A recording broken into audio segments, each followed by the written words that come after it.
I was believing that if the Taliban, even if they win the war, they can take control of this Kabul even in years. I was expecting them to be here in 2 years, in 1 year, at least in some months. But it happened so fast, and it was not expected at all. It shocked everyone in here. We just slept at night. Then at the morning, we saw the Taliban are here. So we were stuck here, and then it was not expected at all. It happened so fast. You've dedicated much of your career to talking about and working for female inclusion. Are you concerned for the future for women in new Afghanistan? Yes, of course I am, and everyone is, because we have an experience of Taliban being in control of Afghanistan. We have that experience from the time, and as well as their thoughts and beliefs, the nature of the Taliban, the way they treat the women.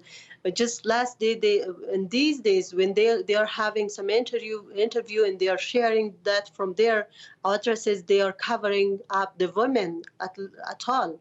So for the time being, as that's not clear that if they just made some commitment to the women's rights or not. So I am concerned, and I'm so much concerned about what will happen to the women of Afghanistan, whether they will have a right to have access to education, whether they will have a right to participate in the society, whether they will have a right to do what they want, like their jobs, in order to jobs and these things.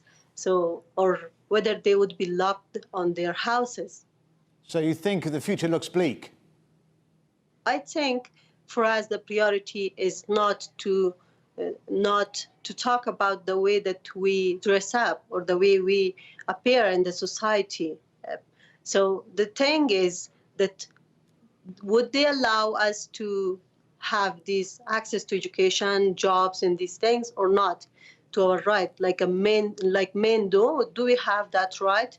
The first important thing, the priority, is the safety of the women who are civil activists, who are women rights activists, human rights activists, who are not covering up the way the Taliban demand, not saying the Taliban demand, like those who are against the Taliban and talking against them and against, not like it's not their enemy, but the way the Taliban treated Afghan people and women, the women got a right to talk about that, and they did that.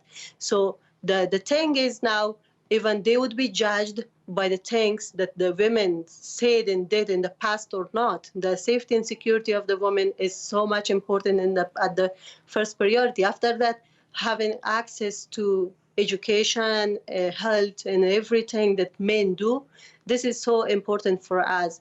And if, of course, if the Taliban don't do that, so the legitimacy and the Taliban government can't rule exactly the way they should.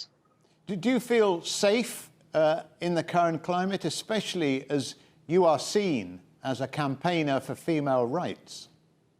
Unfortunately, I'm not.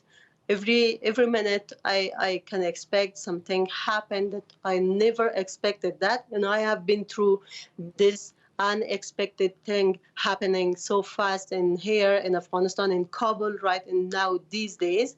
So I just am making myself to be strong and ready for the things that I'm not expecting and would happen. So I'm like I have a fear, and I'm scared of that. Like, to be as a human being, I am. I'm like other humans.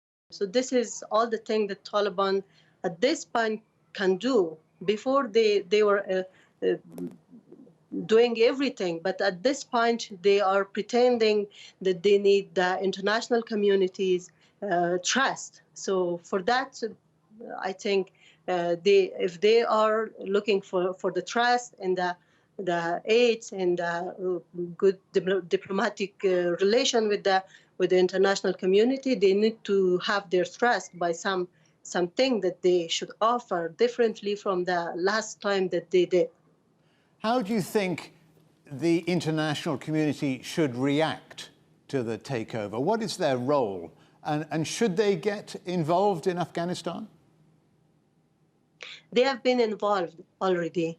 They have been involved in the peace talks and everything, and then they made a deal with the Taliban, and they just took steps. They probably made that deal in Doha before, because that's why it all happened so quickly. But do you see that deal as the West washing its hands? Yes, it's somehow like that, but I'm not here to blame them. Everyone have a choice and have a priority. Maybe Afghan lives and Afghan people who are not a priority for them and is not for now too. So we can't expect them to be a priority or a second priority for them.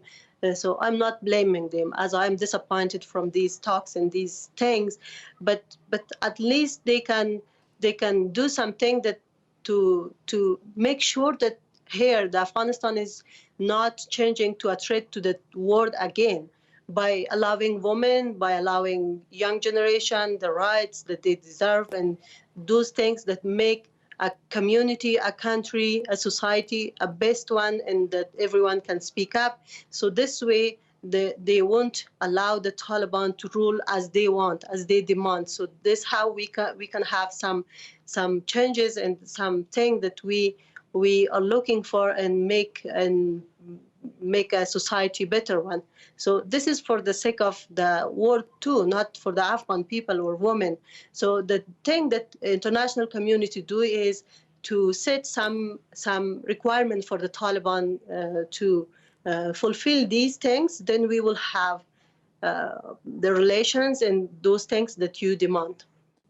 Farzana Elham, MP in Kabul, many thanks for joining us on The Agenda. Welcome.